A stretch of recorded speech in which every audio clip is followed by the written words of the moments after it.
Bueno, chicos, muy buenas noches. Estamos iniciando la grabación de la clase de Estadística 1. Vamos a continuar desarrollando o socializando el taller que todos estuvieron trabajando. Y hemos llegado a un punto en el que quiero dar una explicación importante que veo que es valioso que todos tengan esa claridad. Eh, Estamos hablando acerca de cómo se clasifica la estadística, y entonces yo les he dicho que la estadística se clasifica, o ustedes dijeron, más vale, que la estadística se clasifica en dos, en estadística descriptiva y también en estadística inferencial. Yo les he comentado que algunos autores determinan que hay otro tipo de estadística, la cual llaman estadística matemática.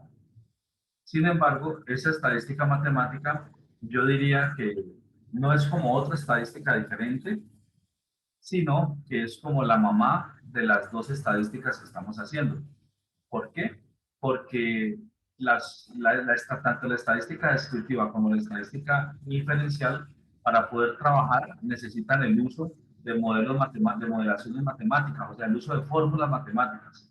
Y estas fórmulas matemáticas no se han creado mágicamente. Estas fórmulas matemáticas las han creado matemáticos que se han dedicado a hacer una serie de estudios, de análisis, de investigaciones y han generado estas fórmulas, las cuales son el insumo para trabajar ya sea en la estadística descriptiva o en la estadística inferencial. Pero ¿quiénes han creado estas fórmulas? Estas fórmulas han sido creadas por la estadística matemática, o sea, por los hombres científicos que se han dedicado a trabajar matemáticamente hablando la estadística al punto que han podido fortalecerla descubriendo una serie de fórmulas muy importantes, y estas fórmulas son las que nosotros utilizamos dependiendo si estemos haciendo la estadística descriptiva o la estadística inferencial. Nosotros en este curso y en general en todos los cursos de estadística descriptiva y estadística inferencial no vemos la demostración de esas fórmulas, no vemos cómo es que se llega, cómo son los procesos para poder demostrarlas, no hacemos todo el proceso matemático que hay detrás de ellas, no lo hacemos, sino que nosotros hacemos un énfasis práctico. O sea, nosotros aprendemos a utilizar las fórmulas que ya existen, con lo que ya contamos, para que puedan ustedes darle un buen uso en una situación concreta. Sí, ese es como el énfasis de nuestras asignaturas de estadística, un énfasis práctico. Entonces, en este orden de ideas, podríamos decir que la estadística matemática es la madre de las otras dos, o sea, de la estadística descriptiva y de la estadística inferencial. Y esas dos tienen sus diferencias entre sí. Entonces voy a explicarles la diferencia fundamental entre la estadística descriptiva y la inferencial. Las dos, en general, la estadística siempre trabaja haciendo un análisis sobre los elementos que conforman un conjunto llamado población. Este conjunto llamado población es un conjunto conformado por elementos que pueden ser cualquier cosa. Les decía hace un momento que en sociales, ¿sí? En geografía, por ejemplo, hablar de población es hablar de un grupo étnico, de un grupo de personas, la población de la ciudad de Cali. Estamos hablando de la cantidad de personas que viven en Cali. ¿Sí? Pero si estamos hablando ya no en el contexto de la geografía, sino que estamos hablando en el contexto de la biología, también una población puede ser un grupo de bacterias, un grupo de aminoácidos, un grupo de, sí, de otros elementos biológicos, y eso también son elementos que conforman una población. Entonces, digamos que se amplía más el término población. Pero si hablamos en el contexto de la estadística, se amplía aún más. Se amplía tanto que estos elementos de la estadística de una población ya no necesariamente tendrían que ser, digamos, seres vivos. Podrían ser seres inanimados. Y es más, ni siquiera tiene que ser un objeto. Podría ser algo que no sea tangible. Como les decía hace un momento, por ejemplo, la intención de voto. Se quiere medir la intención de voto de un grupo de personas de una ciudad, por ejemplo, a ver qué tanto porcentaje va a votar digamos, por un representante de un partido político o por otro partido político a la nación, por ejemplo. Entonces, eh, allí se está midiendo es una intención de voto, y la intención de voto no es un objeto, ¿sí? No es un ser vivo, no es un ser inanimado tampoco. Es más, es algo abstracto, ni siquiera se puede tocar, ¿sí? Ni siquiera se puede tocar. Pero la estadística puede estudiar lo que sea. El concepto de población en estadística no tiene límite. Es completamente abierto y cualquier elemento físico o inmaterial está sujeto a ser estudiado por la estadística. La estadística estudia lo que sea. Bueno, esto se los aclaro porque muchas veces cuando uno habla de población se acostumbra mucho a que población son personas. Claro, es lo más común, porque como lo que más estudiamos son las opiniones de personas, entonces pues estamos hablando de personas entre tal edad y tal edad y cosas de este, nos acostumbramos mucho a eso. Y eso no es que esté mal, esa es la práctica. Solamente que el conjunto como tal de población podría ser cualquier otra cosa también, y también hace parte de la estadística. Teniendo en cuenta todo esto, entonces la estadística en general siempre estudia una población. Ya entendimos que una población es un conjunto de lo que sea. ¿Qué característica tienen estos elementos de una población? Que tienen una característica en común. Por ejemplo, ¿qué podría ser una población? Yo podría definir una población de la siguiente manera. Yo podría decir, eh, todos los, eh, todos los elementos que tengan dos ojos. Y ustedes díganme qué elementos podrían hacer parte de esta población que yo estoy diciendo que tiene una característica común y es que tienen dos ojos. Humanos, animales. Sí, todos los No, seres vivos del reino no, animal. dijiste, sí, humano. Sí, porque ni las plantas, ni las bacterias, ni los hongos, el reino animal y el humano. ¿Cuál? Alguien que haya perdido un ojo es un ser vivo. Sí. Y sería parte del estudio. Si no tiene un ojo, no, está diciendo que dos ojos. Por los animales que tienen más de dos ojos. O sea que podría participar la mosca o las arañas que tienen más de dos o más de dos. Tienen tres, cuatro, cinco. Sí. No, estamos hablando de No, los que yo tienen digo que dos. no. ¿Qué otro ejemplo? ¿Qué otro ejemplo se le ocurre que podría ser parte de los elementos de este conjunto, de esta población? Personajes de ficción. Personajes de ficción, exactamente. Es más, yo podría traer la muñequita de mi hija, bueno, una muñequita de la que ya he tenido por ahí, y desde que tenga los dos ojitos, esa muñequita es un elemento que cumple con esa característica. Yo podría traer la perrita, desde que tenga los dos ojos, es un elemento que cumple con esa característica. Yo podría traer, no sé, los muñecos de un niño, los superhéroes de un niño o los monstruos, por ejemplo, ahí la que le está mostrando Breiner, ¿sí? Breiner le está mostrando una muñequita y es ¿cuántos ojos tiene esa muñequita? Dos. Dos ojos. Entonces, ¿sería parte o no sería parte de nuestra población? Sí, claro. Señor, señor. Exactamente. Entonces, miren que en esa población están entrando seres humanos, están entrando animales, están entrando objetos, ¿sí?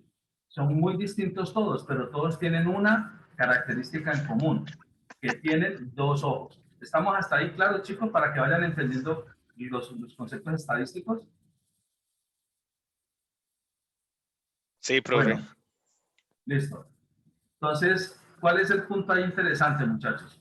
El punto interesante es que esos elementos que conforman la población cumplen con una característica común. Todos tienen que cumplir con esa característica, profe, y si hay uno que no la cumple, sencillo, no hace parte de ese conjunto, no hace parte de la población. Porque la definición como tal de la población es que todos estos elementos deben cumplir con por lo menos una característica en común. Pueden tener muchas, de hecho, lo más común es que tengan muchas, ¿sí? Pero de todas esas muchas, vamos a estudiar una. El estudio que se va a hacer estadístico se va a basar en una. Entonces, va a ser requisito. Bueno, si yo les dijera, por ejemplo, vamos a hablar acerca de las ideas de superación de un bachiller recién graduado. Ideas de superación de un bachiller recién graduado.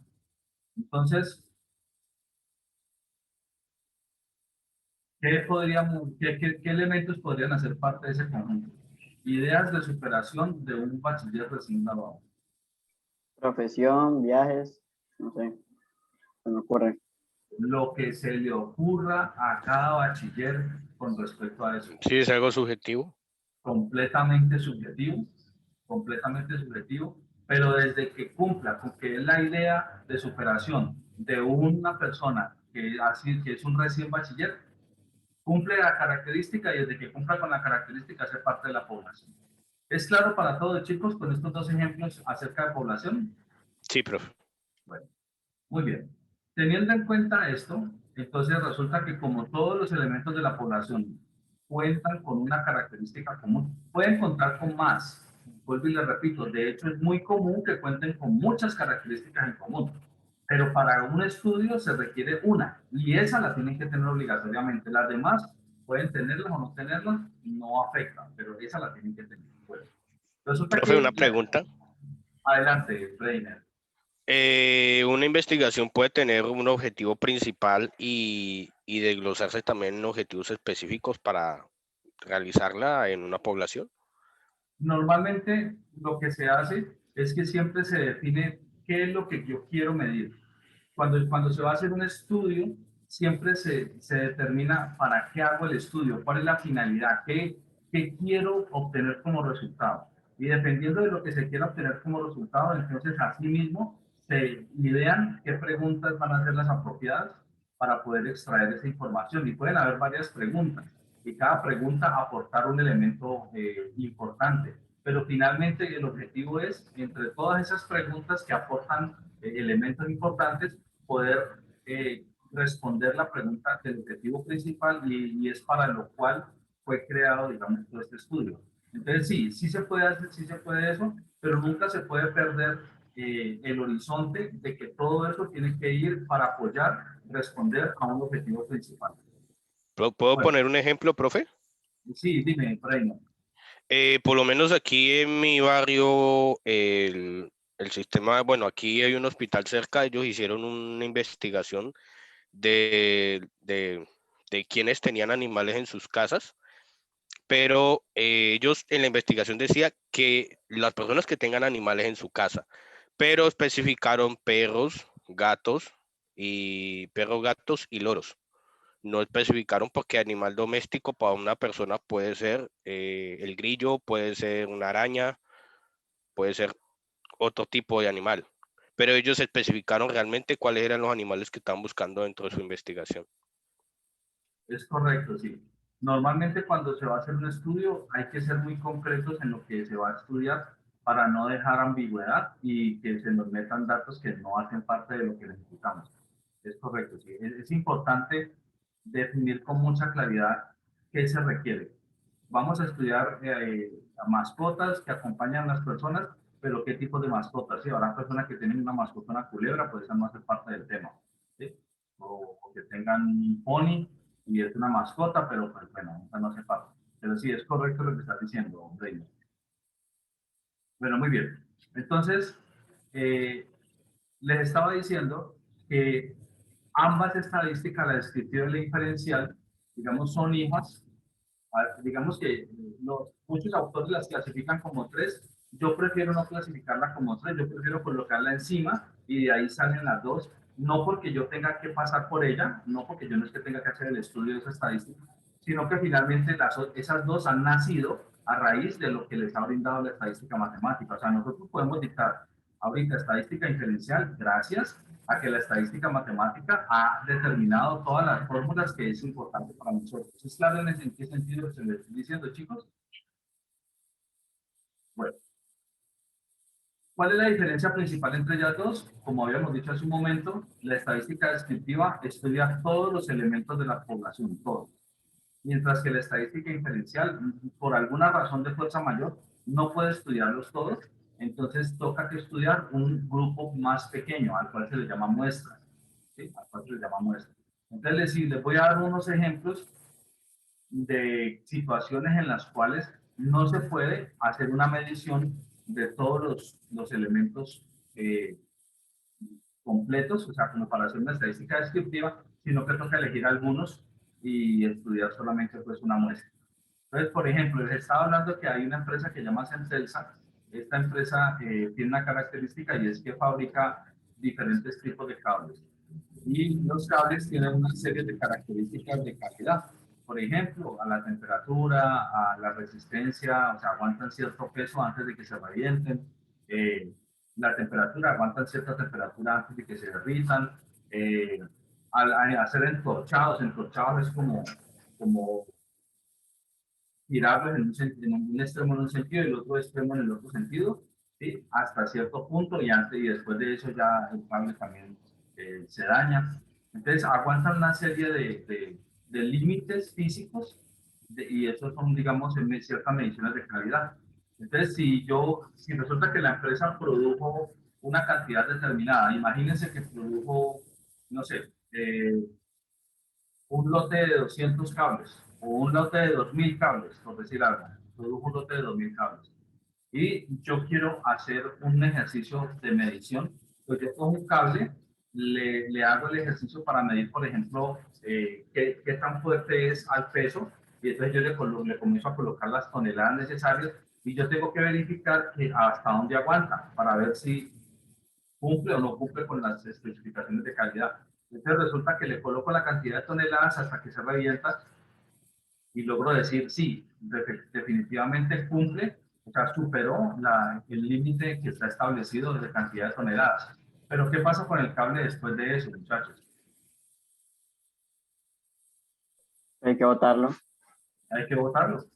El cable se le hizo la prueba física para ver si aguantaba o no aguantaba, pero el cable queda destruido. Así de sencillo.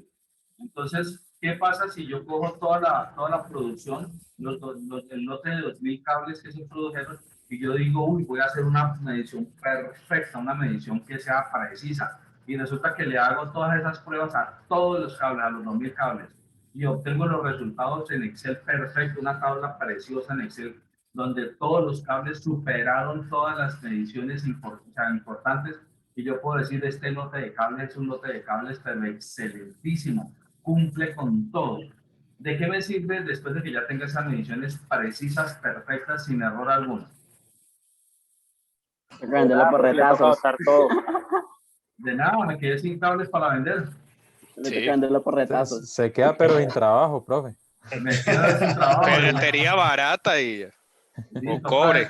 Toca venderlo por peso y ya. Y por para cobre. amarrar algún chivo por allá en una... Sí. Alguna cosa así. Entonces ya no cuento con el material. Entonces pregunto, ¿será que para yo hacer ese tipo de mediciones me conviene la estadística descriptiva? Pues no me conviene. Si yo utilizo la estadística descriptiva para este ejemplo en particular, pues, o sea, me voy a la quiebra, porque nunca voy a vender nada, porque todos los cables los tengo que probar y cada que pruebo un cable lo daño. Entonces, pues no habría manera. Entonces, este es un ejemplo de la realidad en el cual no se puede probar todos los elementos. O sea, no hay manera de hacerle el estudio o hacerle el análisis a toda la población, todos los elementos de la producción. Otro muy parecido es, por ejemplo, los carros. Los carros los crean con una cantidad de características para que soporten ciertos impactos en las personas y preservar la vida de las personas. Entonces, por ejemplo, la bomba protectora, ¿sí?, de aire, la airbag que sale cuando el carro se estrella, ¿sí? Y viene un carro a cierta velocidad y se estrella contra un muro, y entonces ellos miden el impacto con un maniquí especial y con unos sensores especiales. Ellos miden el impacto que tiene el maniquí, a ver si la persona que va conduciendo logra sobrevivir, o sea, logra recibir un impacto que sea, digamos, a pesar de que sea fuerte, que sea no letal. No tan fuerte para que no sea letal, exactamente, que la persona sobreviva, ¿sí? No que muera en el accidente, sino que sobreviva. Entonces, para ellos hacer eso, ellos tienen que hacerlo en la vida real, o sea, ellos tienen que coger el carro, tienen que colocarle adentro pues el maniquí con todos los sensores y todas las cosas, y lanzar el carro a la velocidad determinada y lo recibe un muro de concreto y el carro queda, no sé si ustedes han visto los videos de pronto en YouTube o en algún momento, ¿no? Cuando hacen ese tipo de pruebas, los carros quedan ya pérdida total, o sea, eso ya no queda sirviendo para nada porque el carro se destruye por completo. Entonces, ¿qué tal que le hiciéramos ese tipo de pruebas a todos los carros a todo el lote de carros que se producen? Pues no quedaríamos con ningún carro para vender.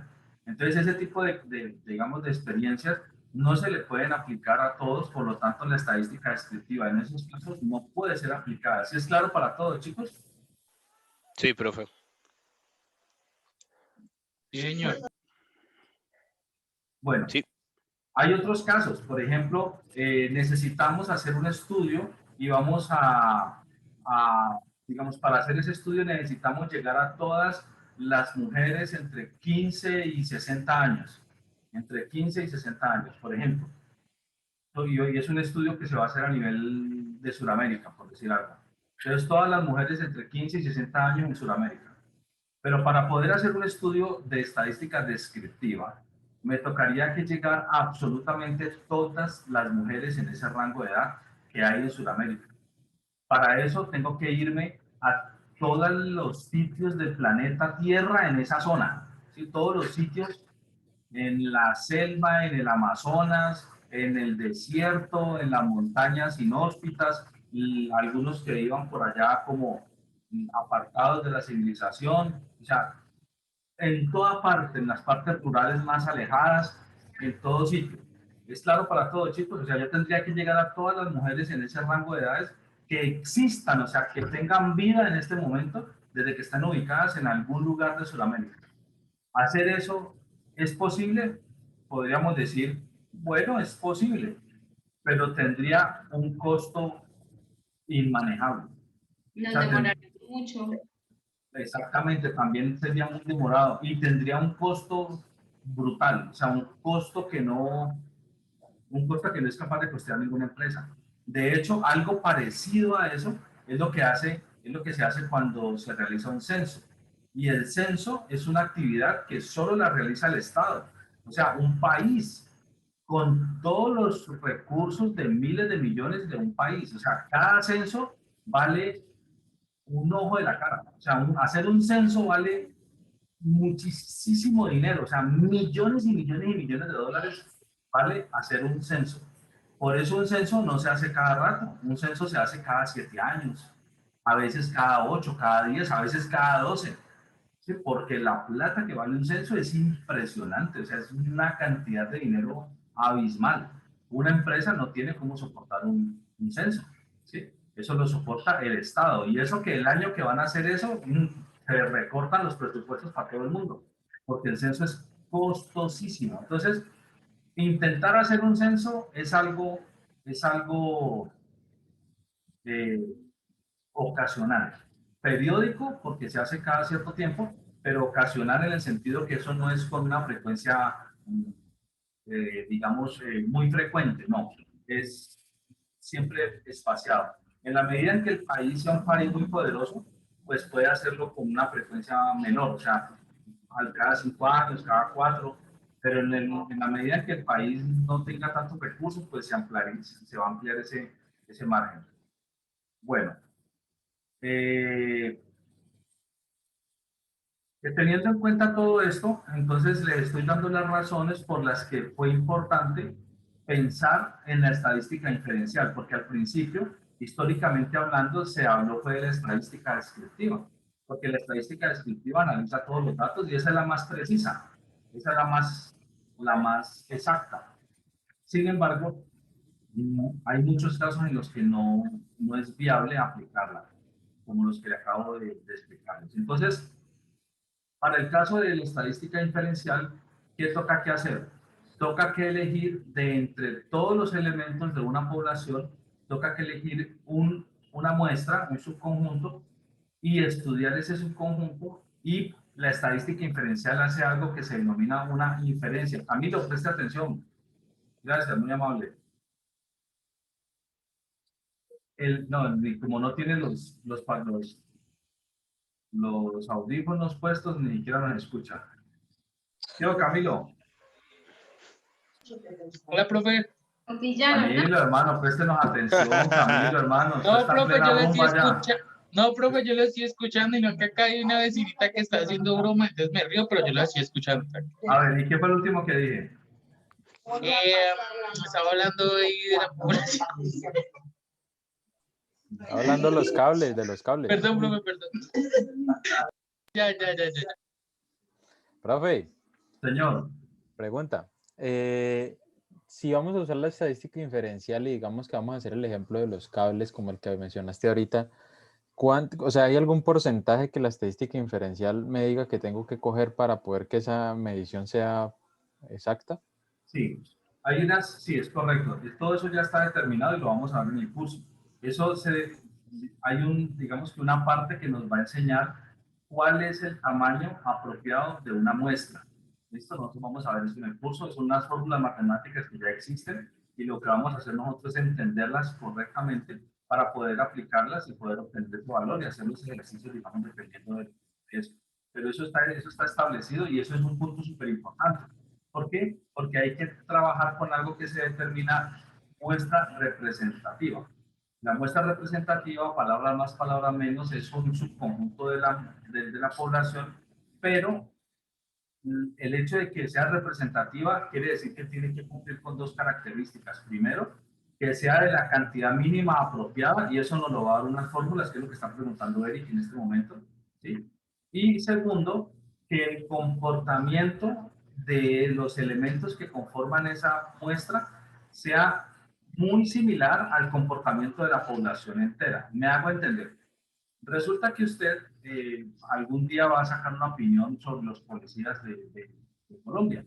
Y resulta que usted conoce un amigo policía y resulta que ese, bueno, no digamos amigo, digamos un conocido policía y resulta que ese señor es un señor que, que, que es corrupto. ¿Sí? Usted conoce un policía y ese policía es corrupto. Y resulta que después conoció otro y ese señor también es corrupto. Y resulta que después conoció otro y ese policía también es corrupto.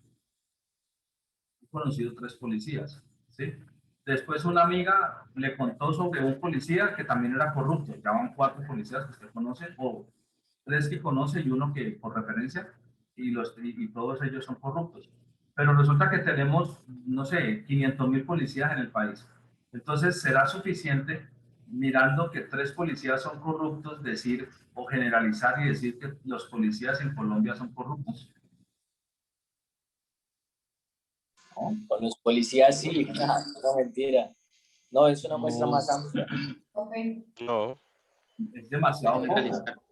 Es demasiado poco para poder suponer que basado en 4 casos, yo pueda generalizar eso a, no sé cuántos policías hay en Colombia, pero los que hayan. Ahí se podría, como en una determinada población, se podría tomar esa muestra. De hecho, dependiendo del estudio que se vaya a hacer. Si se va a hacer ese estudio en Cali, pues simplemente la muestra tendría que ser en personas que sean de la ciudad de Cali. Pero si se quiere a nivel nacional, pues tendría personas de casi que de todas las regiones del país. Entonces depende para qué zona se va a hacer esa medición. Muy bien. Teniendo en cuenta eso, entonces les estaba diciendo que es importante para que una muestra sea representativa. Son 2 cosas. Primero, que el tamaño de la muestra cumpla con un mínimo necesario, y eso nos lo va a dar unas fórmulas que en su momento vamos a ver.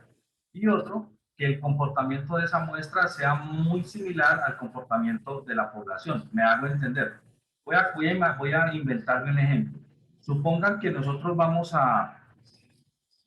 a hacer un estudio estadístico sobre las intenciones de voto en la ciudad de Cali para cualquier cosa, para la alcaldía, por decir algo.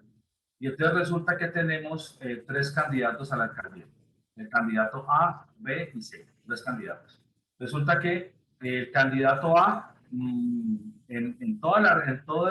digamos que en toda la gente de la ciudad de Cali, el 50% de la gente está con el candidato A. ¿Sí? Y el otro 50% está repartido entre el B y el C. Pero donde el B es un poquito mayor que el C. O sea, el B le gana un poquito al C. Entre ellos dos no están empatados, ahí le supera un poquito el B al C. O sea que el ganador del 50% es el A, el otro 50 está repartido entre B y C, pero donde B y C están no iguales, están un poquito más grande el B que el C. Suponga que el B está en 26%, en 30% y el otro está en 20%, por decir algo. Suponga que así está a nivel de todo Cali. Imaginémonos por un momento que así es. Pero resulta que yo no puedo medir todas las personas de Cali porque me resulta muy costoso. Entonces yo saco una muestra.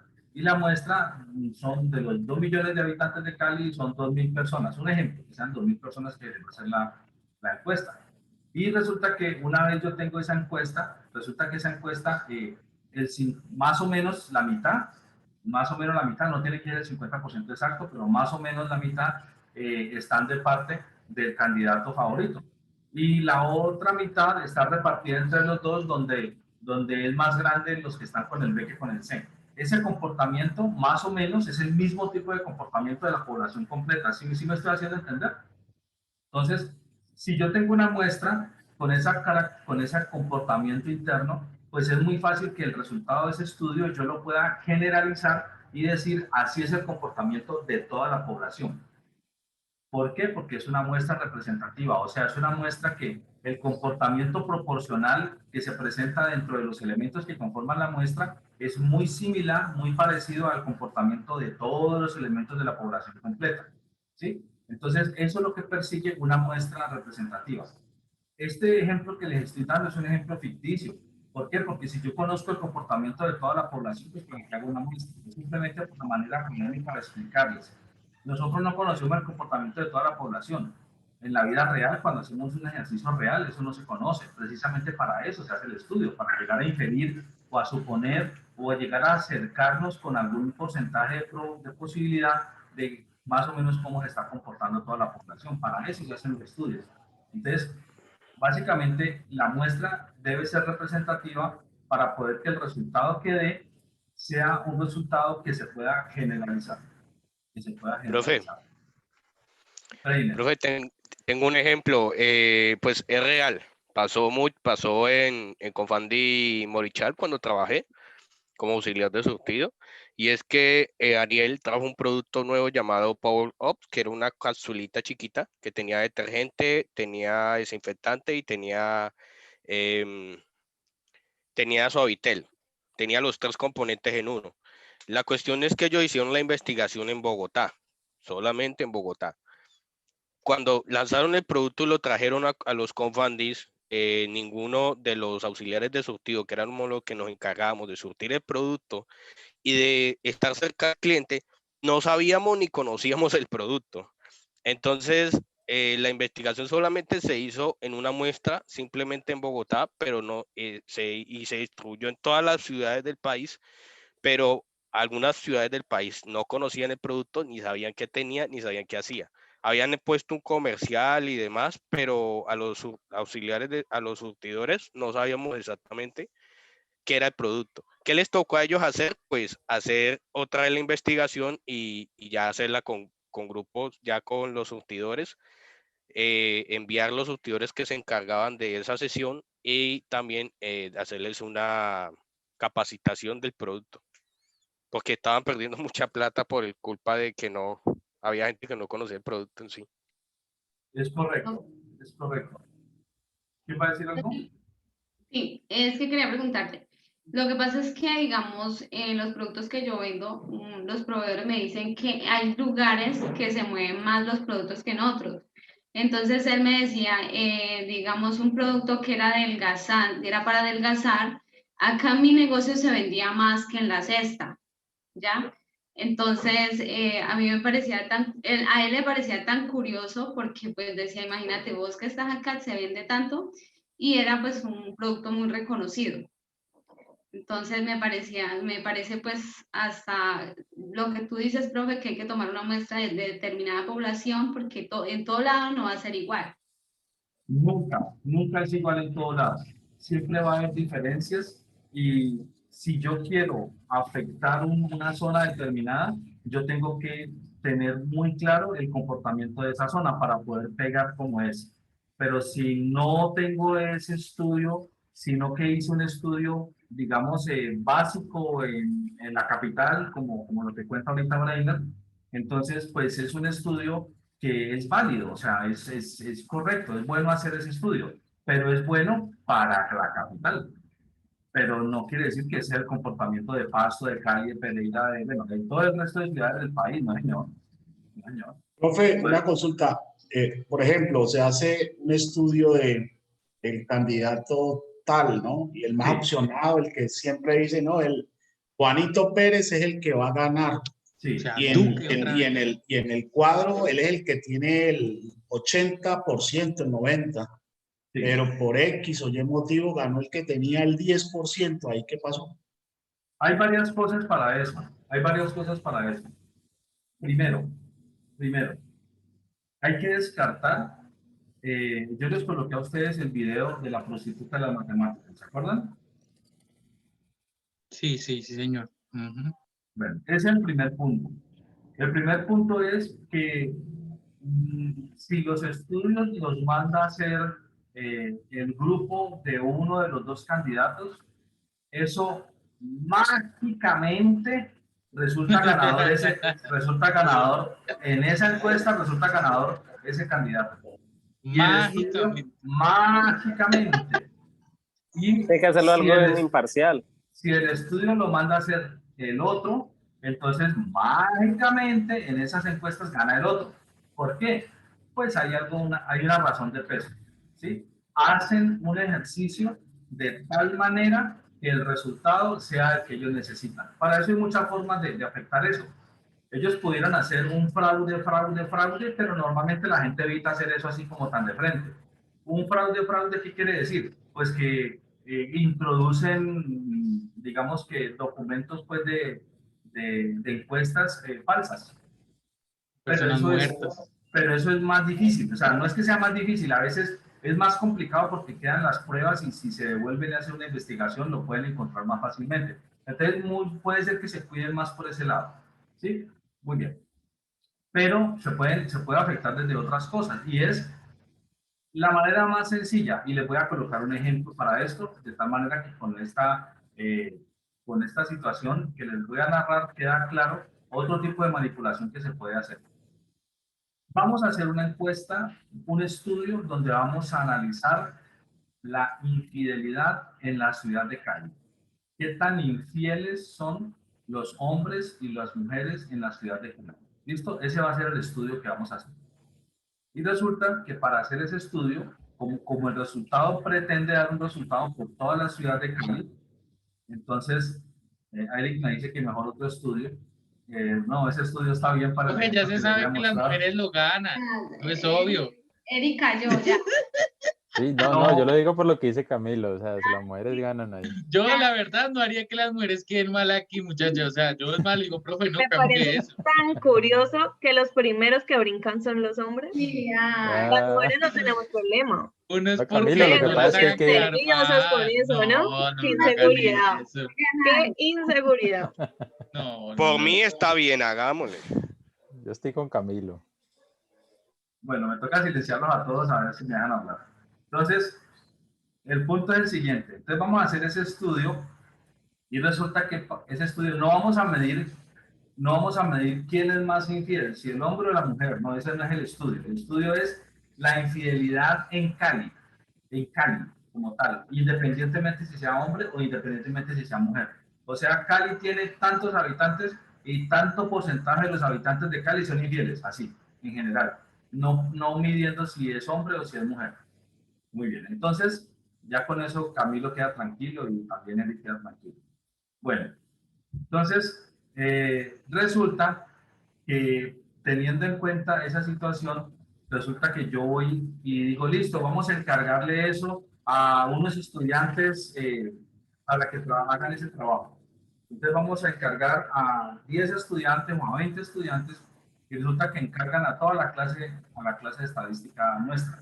O sea, Claudia Au, Reiner Varecilla, Ángela Marcela Flores, Steven Adolfo, David Steven, Felipe González, Camilo Muti, bueno, a todos los estudiantes del curso. Ellos son los que van a hacer ese ejercicio. Y resulta que por alguna razón ellos dicen, bueno, pero estamos como cogidos de tiempo, hay muchas cosas que hacer, cada uno tiene su trabajo por aparte. y se reparte y a cada uno le toca que hacer 200 encuestas. Bueno, ¿cómo hacemos? Bueno, se ponen a pensar y entonces dicen, ah, muy fácil. En la nueva sede de la universidad, el domingo eso va una tracamatada de gente bárbara.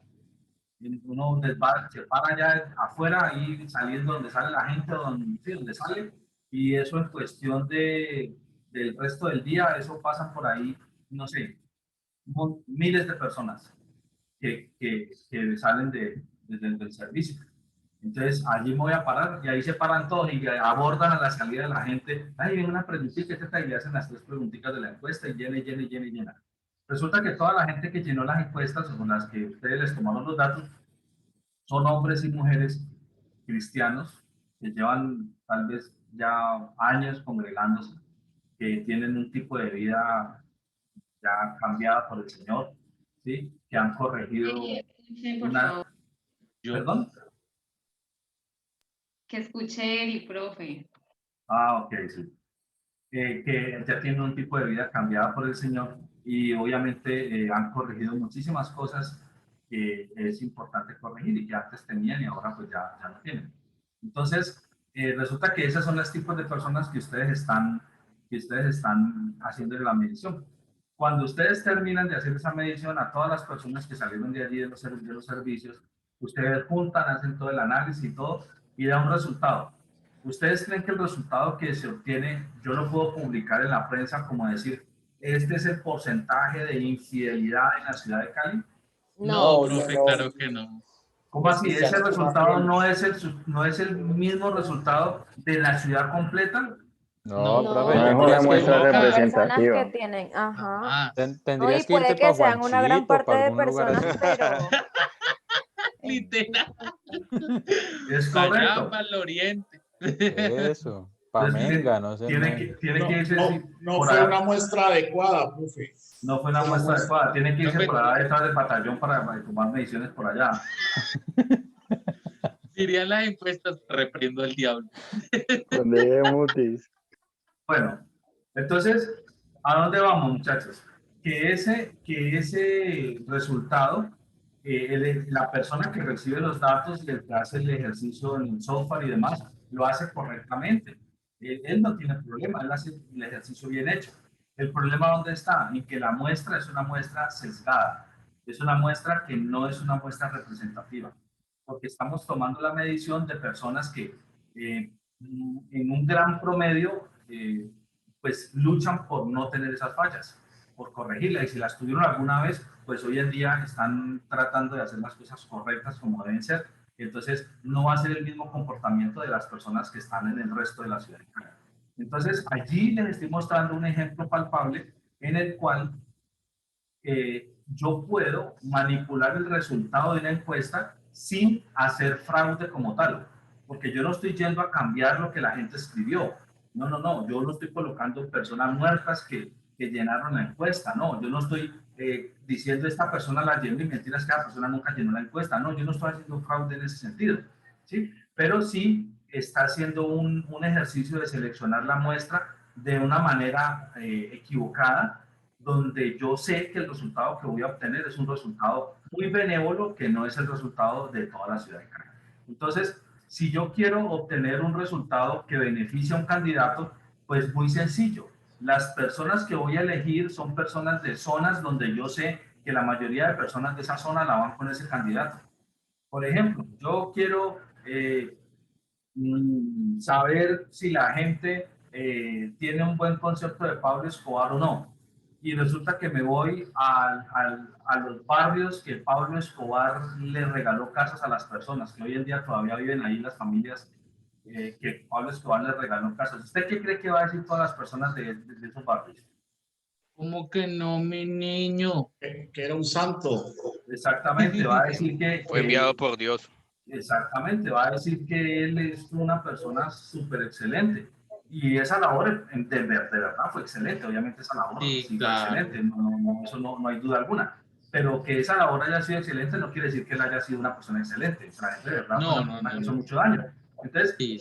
pero si lo que yo quiero obtener como resultado de la encuesta es un resultado muy favorable para Pablo Escobar, pues si yo hago eso, y el resultado de la encuesta va a decir los colombianos aman a Pablo Escobar. Y resulta que no necesariamente son los colombianos, es que todas las personas, las 2.000 personas fueron 2.000 personas de esos barrios. Entonces, ¿sí entienden la manipulación que se puede hacer alrededor de esto, muchachos? Si yo quiero que el resultado sea todo lo contrario, pues me voy a un sitio donde yo sé previamente que la mayoría de personas de ese lugar están en contra digamos, con la figura de Pablo Escobar. Y entonces va a pasar todo lo contrario. ¿Sí? Va a pasar todo lo contrario. O sea, todo el mundo lo odia. ¿Sí? Y eso no es lo que mide la estadística. La estadística no debe medir a uno o al otro, debe medir todo. O sea, si lo que yo quiero hacer es la ciudad de Cali, ¿qué piensa la ciudad de Cali? Pues yo tengo que hacer una muestra en general de toda la ciudad de Cali para conocer ese concepto y que se equilibren las fuerzas y gane lo que tenga que ganar. Así es un ejercicio bien hecho. Entonces, para eso les estoy mostrando que un punto supremamente importante es escoger una buena muestra representativa. Una muestra escogida inapropiadamente es un ejercicio pervertido desde el inicio. Entiendan, ya les voy a dar la palabra. Les voy a explicar un momentico qué significa la palabra pervertido. La palabra pervertido tiene un significado y es que es cuando yo le doy un uso distinto, cuando yo le doy un uso a algo distinto para el que fue creado. Por ejemplo, si yo tomo un destornillador, ¿sí? Un destornillador fue creado para utilizarlo como herramienta apretando tornillos o sacando tornillos. ¿Listo? Ese es el uso de un destornillador. Ahora, si yo cojo ese elemento y lo utilizo como cincel, cojo un martillo y comienzo a darle para tumbar un pedazo de pared, ¿él me va a servir? Sí, me va a servir. La verdad es que yo con eso puedo tumbar. Lo voy dañando porque no ha sido creado para eso, sí es verdad, lo voy dañando. Pero lo puedo servir, ¿me puede servir? Sí, me puede servir. ¿Ese es el uso para el cual fue creado el destornillador?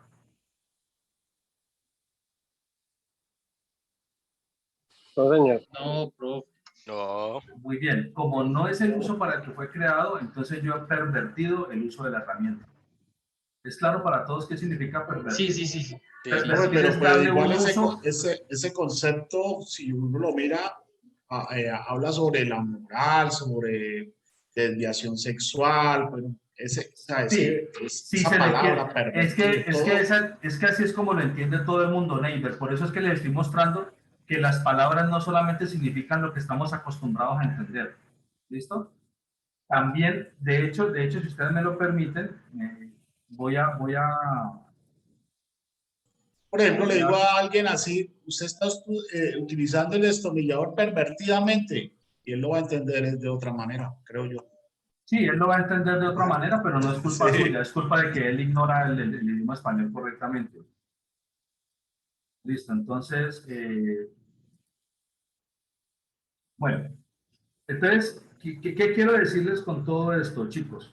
Quiero decirles que yo puedo, a través de varias estrategias diferentes, lograr que el resultado sea un resultado distinto a la realidad, o sea, amañado. ¿Sí es claro? Amañado.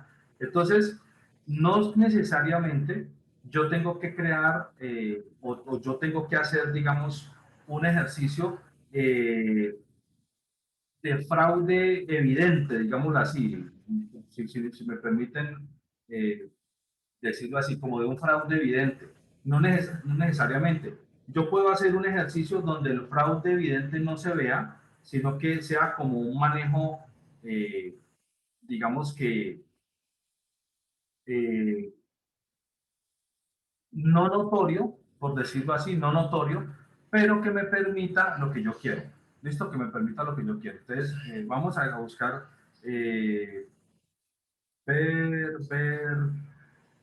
pervertir. Bueno, hacer que una persona adquiera vicios y costumbres moralmente reprobables, esto está muy bien. Este es el significado, digamos, habitual que nosotros estamos acostumbrados a tener. Perturbar el orden o estado de una cosa. Este es el orden o estado de una cosa. Entonces, normalmente el hombre occidental entusiasmado por un propio éxito en la conquista de ventajas técnicas ha llegado a pervertir su concepción del orden de la vida en el sentido que a menudo ha convertido los medios, que son la técnica, en fines en sí mismos. ¿Sí? Obviamente es una frase bastante elaborada, un poco densa de entender, pero aquí está la otra situación que yo les estoy diciendo. No que yo se lo estoy colocando con un ejemplo pues, muy sencillito de un destornillador.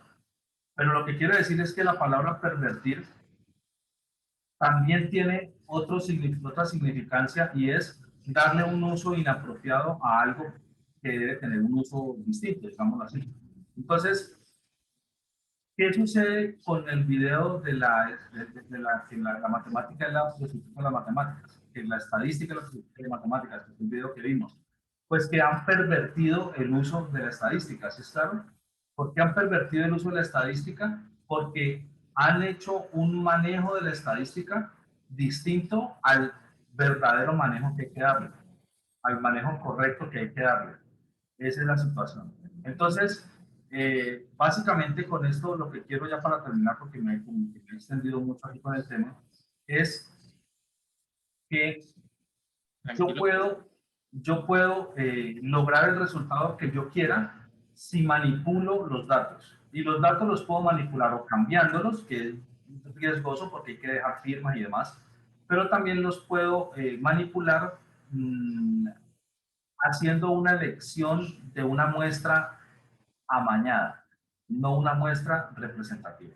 Si yo quisiera hacer una muestra representativa para el caso que les expliqué ahorita de la infidelidad en la ciudad de Cali, pues yo tendría que hacer un ejercicio muy distinto.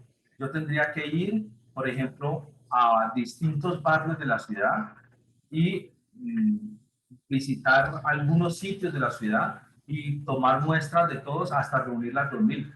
Entonces yo tendría que ir, por ejemplo, a ciertos parques, a ciertos lugares. Hoteles, profe. Tendría que ir a moteles, tendría que ir a algunos centros deportivos también, tendría que ir a algunos bailaderos, tendría que ir a distintos sitios, a iglesias, o sea, tendría que ir a muchos lugares, no solamente los antros, llamémoslo así, no solamente los lugares sanos, los santos, no, sí, a esos, a los otros y en general, o sea, tendría que hacer una medición completa para poder sacar una radiografía verdadera de toda la ciudad de Cali en ese sentido. ¿Sí es claro, chicos?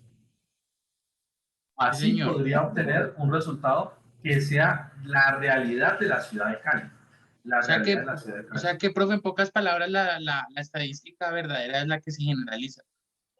La estadística verdadera es la que utilice, hablando de la estadística inferencial, es la que utiliza una muestra representativa.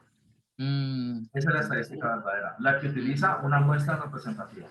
Si yo utilizo una muestra representativa, mis resultados van a ser muy probablemente bastante cercanos a la realidad. Profe.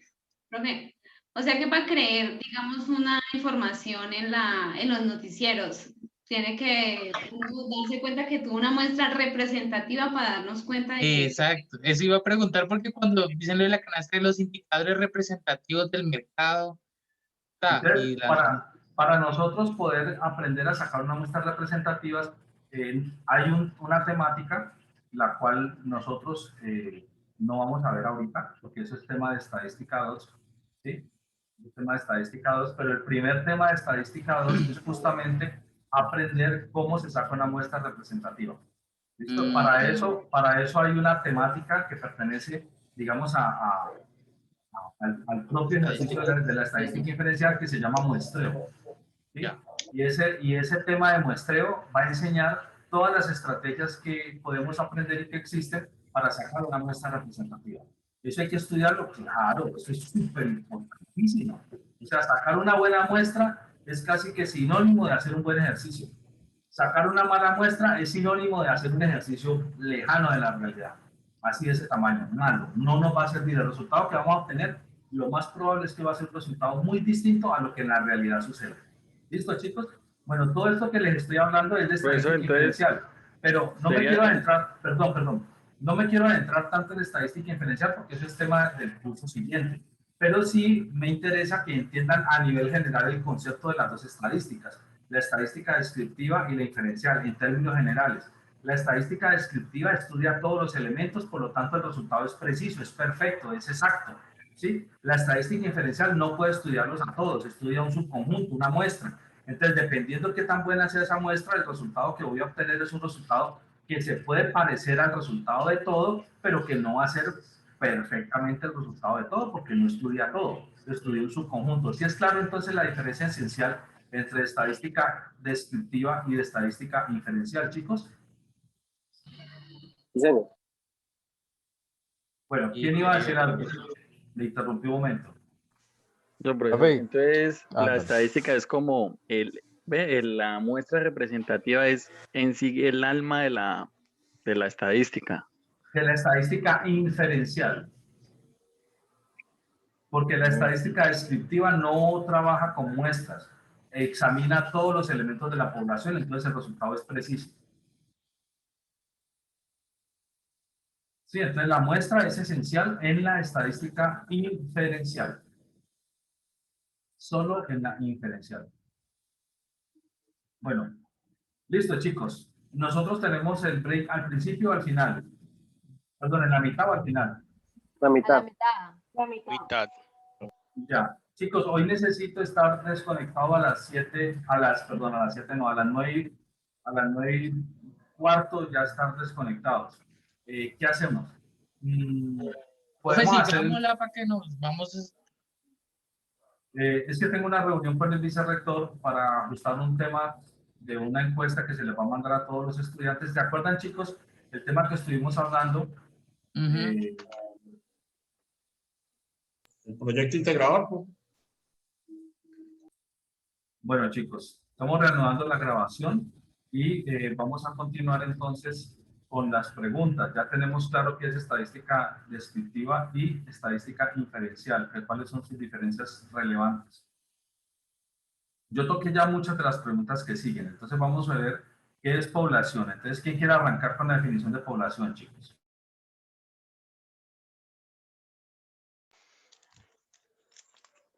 Profe, yo. Adelante. Bueno, población es la cantidad de los sujetos determinados en una universalidad con una característica peculiar que permita agruparla. Ok, ¿quién más tiene otra definición de población? Yo, profe. Adelante. Una población es un conjunto de elementos o eventos similares que son de interés para alguna pregunta o experimento, con el fin de sacar conclusiones. Ok, muy bien. ¿Alguien más que nos quiera colaborar? Por ejemplo, por lo menos ello, ¿tiene alguna definición de población? Sí. Una población es un conjunto de elementos o eventos similares que son de interés para alguna pregunta o experimento. Una población estadística puede ser un grupo de objetos existentes o una hipotética y potencialmente infinito grupo de objetos concebidos como una generalización de la experiencia. Ok, bueno. Queda para todos claro, también con la explicación que les di hace un rato, ¿qué es entonces una población en estadística? Listo. Sí, señor.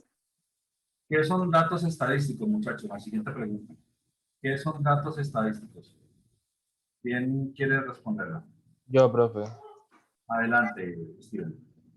Son aquellas características que diferencian a los individuos de una población.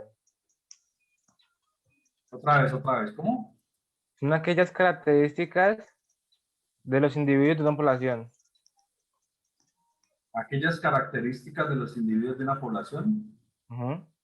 Profe, yo tengo otra definición. ¿Eso no será más variables estadísticas? ¿Quién tiene otra definición de datos estadísticos? Yo, profe. Adelante. Es cada uno de los valores que se ha obtenido al realizar un estudio estadístico. Un ejemplo es, tiramos una moneda al aire y obtenemos un dato que sería, digamos, por ejemplo, cayó cara. Ya. ¿Quién más tiene otra definición que nos ayude, por favor? Profe, un dato estadístico es el valor o resultado obtenido según el estudio o análisis. Para un resultado de datos estadísticos podemos hablar de dos grupos. Datos discretos se consideran de tal manera cuando sus valores son distintos y separados. Y los datos continuos se consideran cuando estos representan mediciones, es decir, sus valores. Ok, muchas gracias. Profe, Adelante. también es importante tener en cuenta que el procesamiento de los datos estadísticos es lo que genera la verdadera información, porque un dato por sí solo carece de interés. O sea, se necesita siempre tener varios datos para poder hacer estadística, porque un solo dato, pues es un dato, no es algo que nos dé estadística. Ok, ¿quién más no lee la definición que tenga? Profe, yo. Como relevancia de estudio. Adelante. Datos estadísticos son datos cuantitativos, es decir, marcados por una numérica, y datos cualitativos, es decir, marcados por un detalle. Datos se refiere a la información que brinda acceso a un conocimiento preciso y concreto. Estadística, por su lado, se refiere a la especialidad de la matemática que apela a cifras para generar inferencias o reflejar cuantitativamente un fenómeno. Se trata del producto de la observación de aquel fenómeno que se pretende analizar. Profe, una preguntita. Sí, señor. Pero eso que dice cualitativo y cuantitativo no es de variable, los tipos de variables estadísticas.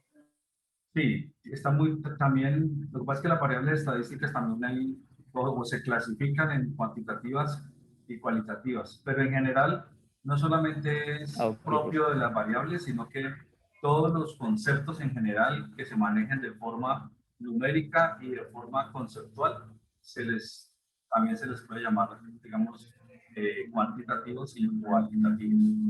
Muy bien. ok, profe. ¿Quién tiene otra definición, por favor, que nos pueda colaborar? Yo, profe, Adelante, Alejandro.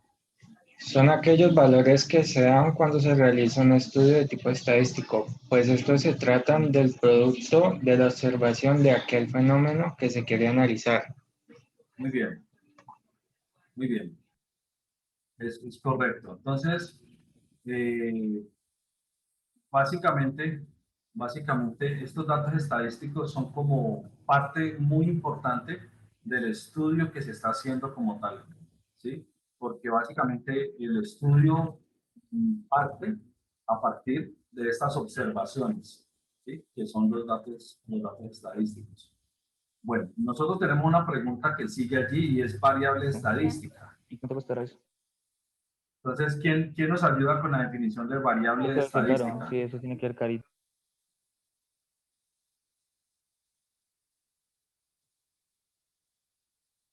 Variable estadística, ¿quién nos ayuda? Profe, yo tengo que es cada una de las características o cualidades que poseen los individuos de una población. ¿Es correcto? ¿Quién tiene otra definición? Yo, profe, Adelante. es una característica o cualidad de individuos que pueden obtener diferentes valores, los cuales se caracterizan por poder medirse. Ejemplo, el sexo, la estatura de una persona o la nota de un examen. Ok. ¿Quién tiene otra definición? Profe, yo Por tengo una. ejemplo, Camilo Mutis, adelante. Es una característica que puede fluctuar y cuya variación es susceptible a adoptar diferentes valores, los cuales pueden medirse u observarse. Las variables adquieren valor cuando se relacionan con otras variables, es decir, si forman parte de una hipótesis o de una teoría. En este caso se les denomina conductos o construcciones hipotéticas. ¿Constructos o construcciones? Ya, profe. Ok, muchas gracias. ¿Quién más nos puede apoyar ahí con la definición? No sé si de pronto Eric tenga una definición, Valentina. Profe, yo tengo una muy parecida a la de Camilo, pero déjame, ya te la digo. Espérate, ya abro.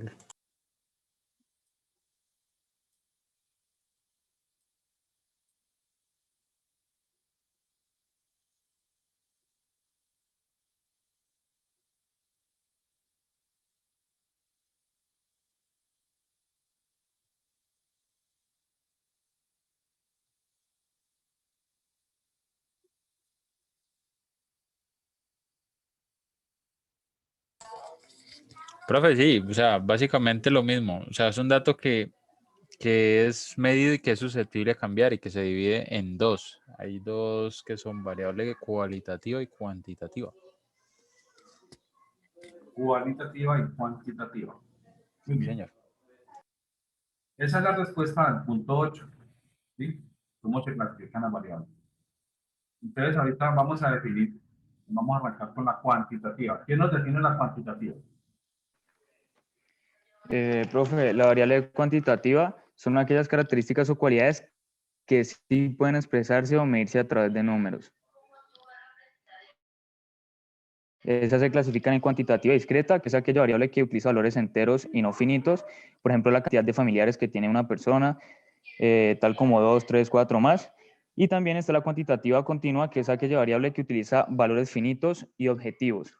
Y suele caracterizarse por utilizar valores decimales. Por ejemplo, el peso de una persona.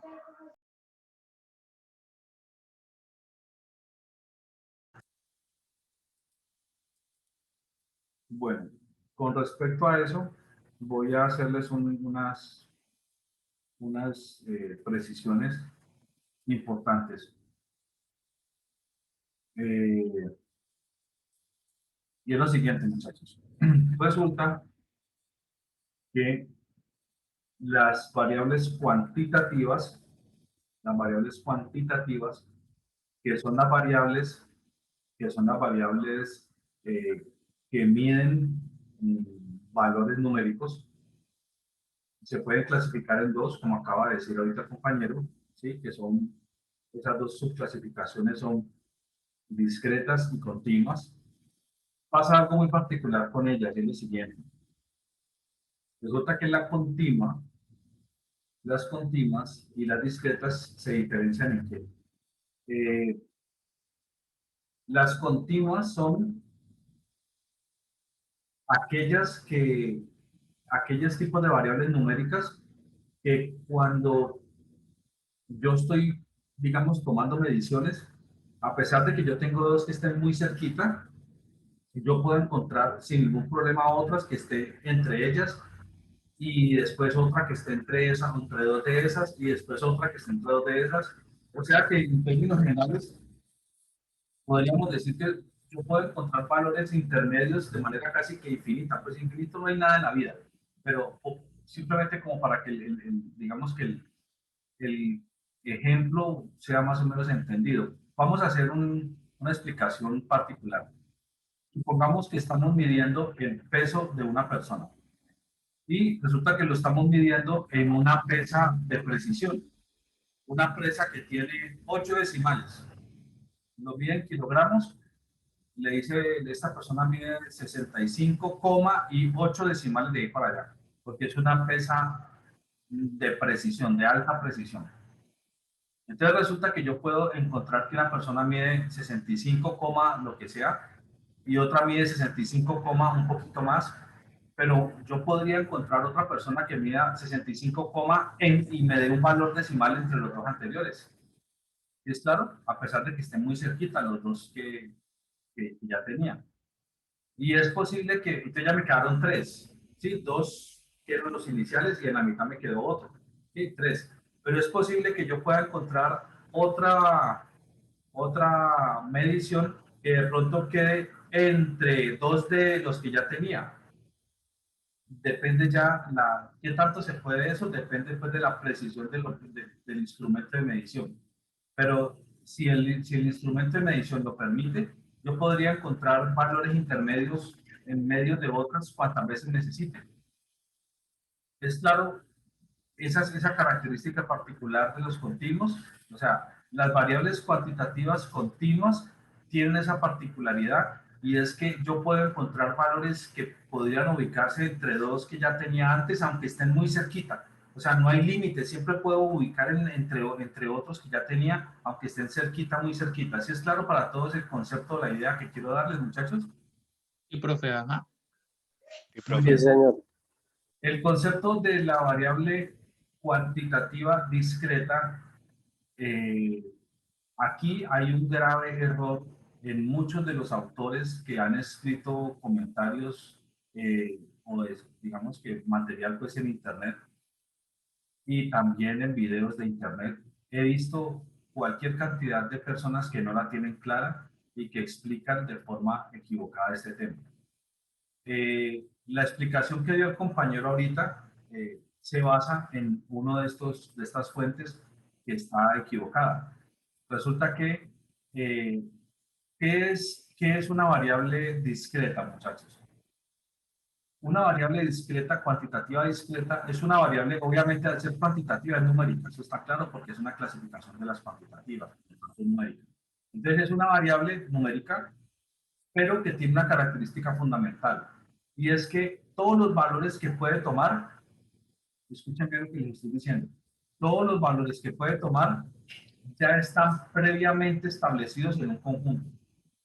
Vuelvo a repetir, todos los valores que puede tomar ya están previamente establecidos en un conjunto. Les voy a poner un ejemplo. Las notas que puede recibir la plataforma del Q10. Uno como profesor puede colocar en el Q10 una nota para una calificación cualquiera desde 0.0 hasta 5.0. Y en ese rango de 0.0 hasta 5.0, usted puede colocar todos los números que quiera, pero todos con un decimal solamente. O sea, usted le pone, si alguien en un examen saca, por decir algo, 2.54, usted tiene que ponerle o 2.5 o 2.6, pero no le puede poner 2.54 porque ya no hay cómo medir 2.54 en la herramienta del Q10. ¿Es claro para todos, chicos? Sí, profe, entonces hay un límite de tiempo, un límite de variación numérica entre 0.0 y 5. Podría decirse. Una especie de rango. Sí, rango, sí. No. Una especie de rango. En el caso del Q10 es uniforme, pero podríamos tener un caso donde no sea uniforme. Nosotros podríamos tener un conjunto de ciertos datos, podría ser datos, no sé, por ejemplo, 1.843, y después no saltar al 1.8, no, sino saltar al 8.25, y después saltar a 1000.426, y después saltar a 5.000.823. O sea, no importa qué valores, lo importante es que yo tenga definido previamente una serie de números decimales, con todos los decimales que quiera, no importa, pero finalmente todo lo que yo o el estudio que voy a hacer, o los valores que van a ir en esa variable cuantitativa discreta, son uno de esos valores de ese conjunto, pero no algo fuera de ese valor, de esos elementos de ese conjunto. ¿Sí me hago entender la idea? Entonces, no tiene que ser números enteros, como dijo ahorita el compañero. Obviamente, pues él no lo está diciendo con mala intención, simplemente pues que es la fuente donde él buscó y encontró eso. Pero lo que quiero aclarar es que se encuentra con mucha frecuencia ese error. Las variables discretas no tienen que ser números enteros. Eso es un gravísimo error. Sí, los números enteros son un ejemplo de muchos casos que se pueden presentar. Sí, por ejemplo, si vamos a medir el número de hijos de las familias en Cali, pues entonces, ¿qué números podrán ser? 0, una familia que no tiene hijos. 1, 2, 3, 4 y bueno, no sé, la familia hoy en día que más hijos tienen tendrá que 12 hijos, por decir algo, una docena. Entonces, los posibles resultados que se van a obtener serían 0, 1, 2, 3, 4, 5, 6, 7, 8, 9, 10, 11 y 12.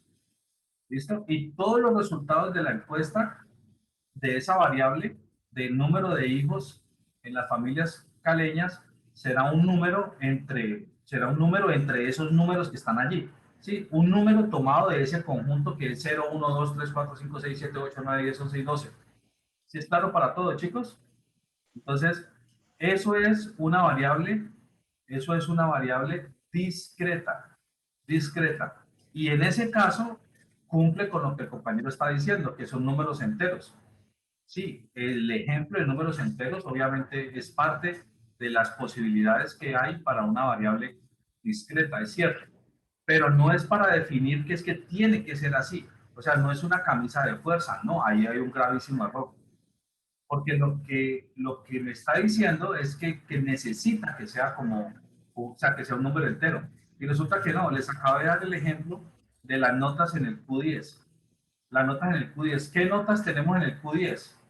Pues en el Q10 tenemos notas decimales, ¿sí? O sea, usted puede sacar un 2.1, puede sacar un 4.8, o sea, puede sacar notas que son números decimales, ¿sí? Por lo tanto es falso pensar o pretender obligar a que una variable cuantitativa discreta tiene que ser un número entero. Eso es un error garrafal. Una variable cuantitativa discreta es una variable numérica que puede tomar uno de varios valores que están en un conjunto previamente establecido. Eso es una variable cuantitativa discreta. Y no tienen por qué ser números enteros. Pueden serlo, claro, pueden serlo, como el caso de la cantidad de hijos que tienen las familias. Claro, son números enteros. Nadie va a decir, no, es que yo tengo 1.23 hijos. No, eso no tiene sentido. Sí, o tiene uno o tiene dos, pero no tiene uno y un pedazo. Ah, que es que tengo un hijo chiquito, pues así sea un hijo chiquito, así sea un hijo bebé, es otro hijo. Cuenta como uno. Cuenta como uno, así sea.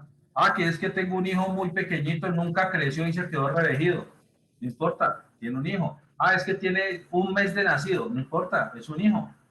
Sí, es claro, o sea, son conceptos que donde no cabe un decimal es válido y eso es obviamente un caso de variables discretas, cuantitativas discretas, pero no quiere decir que esa sea la definición de cuantitativa discreta.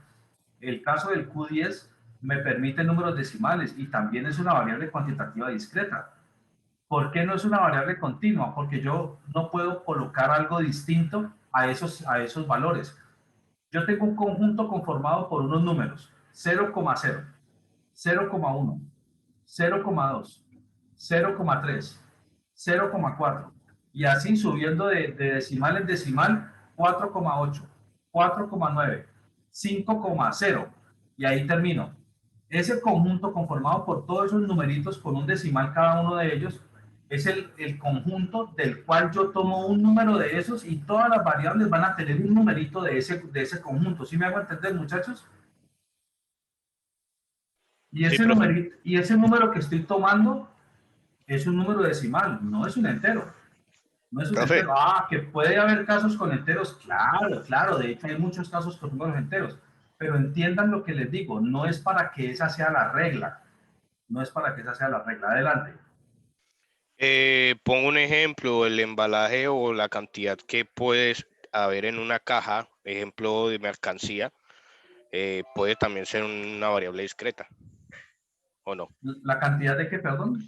La cantidad de volumen o producto que esté en una caja de un peso establecido puede ser una variable discreta. Volumen. Pero en ese caso habría que medir el volumen en metros cúbicos o algo así. Porque pues en el Y caso, un ejemplo, que la caja sea de 10 kilogramos, entonces el peso del volumen del producto tiene que ser de un valor menos Entre 0 a 10, sí. Sí, entre 0 a 10, exactamente. sí, pero Gracias, compañero. sí, pero no sería un ejemplo apropiado, Breiner, porque si la herramienta de medición del peso o del volumen es bien precisa, me puede dar con muchos decimales.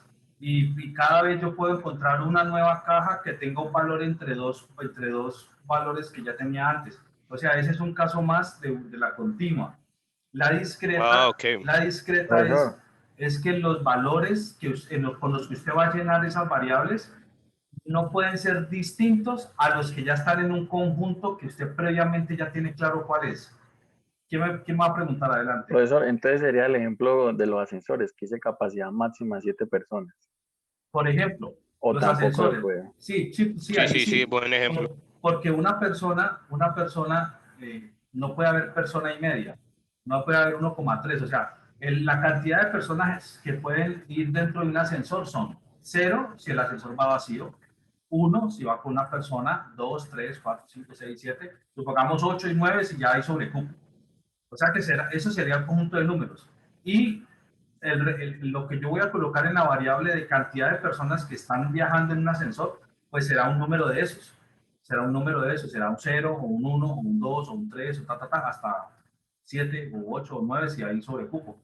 Entonces sí, Profe, pero en los ascensores ponen que una persona de 60 kilos. O sea que si sube una persona de 90 ya es persona y media. Lo que pasa es que no es tan así. Lo que pasa es que ese ejemplo pues es como forzarlo, pero bueno. ¿Por qué? Porque es que puede haber que una persona sea un niño y un niño puede pesar 30 kilos, 25 kilos y es una persona. ¿Sí me dejo entender? Entonces, digamos, el ejemplo de los ascensores, más que por personas, va limitado es por peso, sino que como no se montan pedazos de seres humanos, ¿sí? No es que se monte, ahí se montó un brazo y una pierna que pesan tanto, no, sino que se montó una persona. Entonces, por eso lo cuadran a cantidad de personas que tengan un peso promedio de 60 kilos o de una cantidad de kilos determinado. Pues porque eso es la vida real, digámoslo así, tienen que adaptarlo a la vida real. Pero no es un buen ejemplo para tratar de forzar el ejemplo con variables, digamos que numéricas, discretas o continuas. En ese caso, lo que en verdad está midiendo un ascensor es el peso. Y el peso es una variable cuantitativa, correcto, pero continua. Porque dependiendo de la precisión del instrumento o de la pesa que yo esté midiendo, con la que esté midiendo, yo puedo encontrar que cierto número de personas me pesaron 948.3 kilos y otro grupo me pesó lo mismo, 4 kilos, y otro grupo me pesó 32 kilos, o sea, entre los dos anteriores. O sea, esa es una variable realmente continua. Las variables discretas parece que no lo han entendido, por más que estoy diciendo, no las cogen todavía. Yo sí, profe. Escuchen, vuelvo a dar la explicación, escuchen lo que les estoy diciendo y traten de mirar en un ejemplo particular si cumple con esta característica. Vuelvo a repetir. Una variable cuantitativa discreta no es cualquier variable numérica, no. Es cierto tipo de variable numérica que cumple con la siguiente característica. Todos los valores que puede tomar esa variable numérica discreta es uno de varios valores que pertenecen a un conjunto que usted ya tiene previamente identificado, como en el caso del Q10. En el caso del Q10 usted tiene un conjunto con un poco de numeritos. ¿Qué numeritos son? 0,0 es uno de ellos, 0,1 es otro numerito, 0,2 es otro numerito, y así, 3,0, 3,1, 3,2, y así, 4,7, 4,8, 4,9, 5,0. Ese conjunto conformado por todos esos numeritos que acabo de decirle y los intermedios pues de un decimal es el conjunto que usted ya tiene previamente establecido. Y las notas que un profesor le va a colocar a un estudiante, sí, que sería la variable cuantitativa discreta, ahí le va a escribir un valor que tiene que ser uno de esos. O sea, él no le puede escribir que la persona sacó 3,86, porque el Q10, para el Q10 no existe ese valor. O sea, usted no puede escribir una variable cuantitativa discreta del Q10, no puede escribir 4,86, no puede. Tiene que escribir o 4,8 o 4,9, pero no puede escribir 4,86. ¿Sí es claro, muchachos? Entonces tienen que escoger el numerito 4,6 o tienen que escoger el numerito 4,7, pero no puede ser algo distinto a los que ya están allí escritos previamente. Adelante. Profe, o sea, según lo que yo entendí es que, o sea, la variable cuantitativa discreta es, digamos, como una serie de valores predefinidos que los datos tienen que cumplir con algunos de esos valores, ¿cierto? Sí, exactamente. Ya, listo. Profe, ejemplo, una variable discreta puede ser en la cantidad de personas que puedan estar en una habitación o un sitio. Y una variable continua puede ser un ascensor de carga. Ajá. Correcto. Así es. Solamente que el ejemplo que colocaste de la variable cuantitativa discreta es el que casi todo el mundo pone y es un ejemplo donde pueden ser números enteros. Y sí está bien. De hecho, sí son variables cuantitativas discretas, lo son, y es correcto decirlo. Lo que pasa es que la gente se ha acostumbrado tanto a que son números enteros que han tenido la confusión. Yo no quiero llamar el atrevimiento porque si lo han hecho debe ser porque están confundidos, no porque están haciéndolo con mala fe.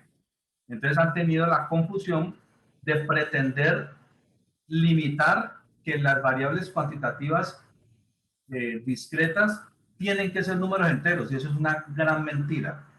Sí, muchísimas son números enteros, claro, pero no está limitado a que tienen que ser números enteros.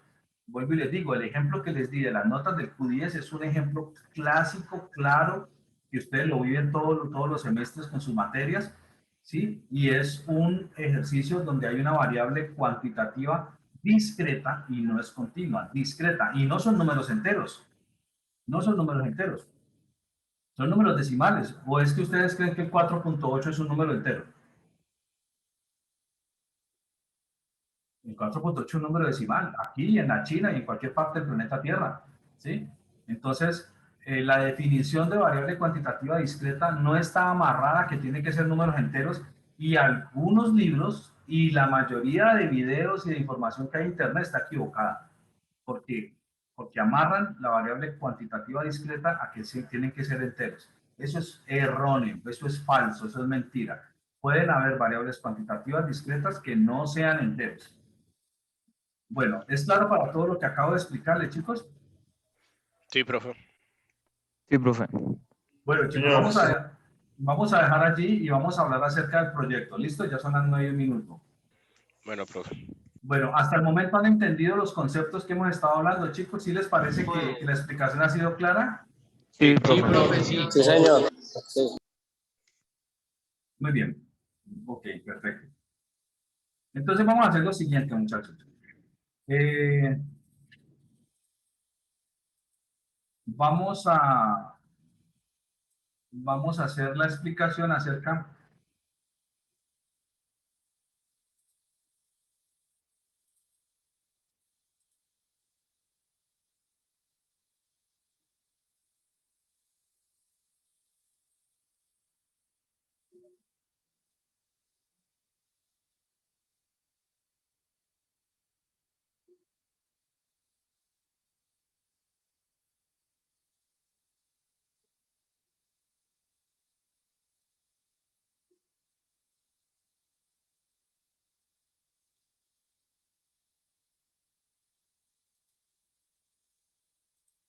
voy a compartirles aquí un Excel. Listo, ahí les estoy compartiendo un Excel, muchachos, y les voy a hablar entonces del proyecto integrador. Esta parte inicial del proyecto integrador es muy sencilla, porque todos los proyectos integradores en su primera entrega básicamente es recopilación de información. En nuestro caso, estadística 1, nosotros vamos a trabajar un ejercicio que consiste en aprender a hacer un pronóstico o una proyección. ¿Listo? Entonces, básicamente sería un pronóstico o proyección. Entonces, este pronóstico o proyección que queremos trabajar, ¿qué requiere? Requiere que ustedes tengan previamente unos datos, los cuales son los que se van a trabajar. Entonces, los datos pueden ser, ustedes los eligen, pueden ser los que ustedes deseen. ¿En qué consiste? Por ejemplo, voy a colocar un caso muy común, pero no tiene que ser este su caso. Usted puede definir el caso que sea. Supongamos que vamos a hablar sobre las ventas. Por ejemplo, las personas que trabajan en la parte comercial, las ventas es muy importante. Es un concepto supremamente importante. Y algo que normalmente se pretende hacer es que siempre se quiere más o menos mirar un pronóstico de cómo podrá ser el comportamiento de las ventas del siguiente año, ¿sí? En cada mes del siguiente año. Por ejemplo, ese es un caso muy particular. Entonces, básicamente, puede ser ventas, puede ser lo que sea. Puede ser cantidad de elementos fabricados, puede ser cantidad de elementos en stock, o sea, en el inventario de la empresa. Puede ser muchas cosas, puede ser lo que usted defina. Yo estoy colocando aquí un título ventas, pero entiendan que no lo estoy limitando a que tiene que ser ventas. Es solamente a manera de ejemplo. Ustedes pueden colocar allí lo que necesiten o lo que le quede fácil, pues, tener la información de la empresa que usted está trabajando. Pero entonces vamos a hacer lo siguiente. La idea es recolectar información y ya les voy a mostrar exactamente cómo quiero que la recolecten. Entonces, por ejemplo, para uno poder hacer una proyección, uno necesita siempre un histórico para ver el comportamiento y basado en ese comportamiento prever cómo puede ser el comportamiento a futuro. Eso es lo que normalmente uno hace.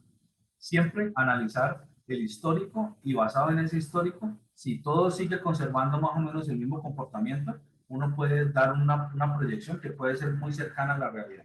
Puede ser. Bien, entonces, supongamos que vamos a mirar, por decir algo, el año 2018, el año 2019, 2020, 2017, arranquemos, 2017, y vamos a mirar, digamos, las ventas de enero,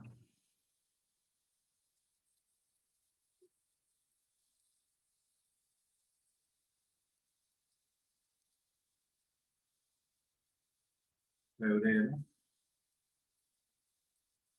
marzo, abril, mayo, junio, julio.